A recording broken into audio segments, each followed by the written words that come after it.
والمساكين والعاملين عليها والمؤلفة قلوبهم وفي الرقاب والغارمين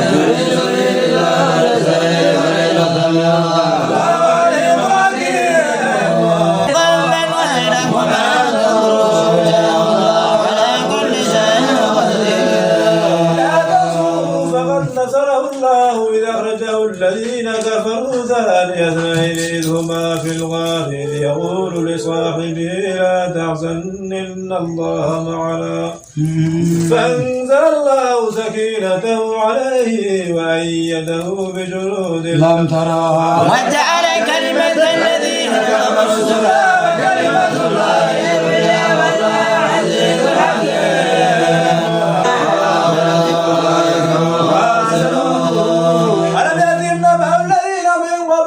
قوم نوح وعاد وثمود وقوم إبراهيم وأصحاب مدين والمؤتفكات أتدرسهم بالبينات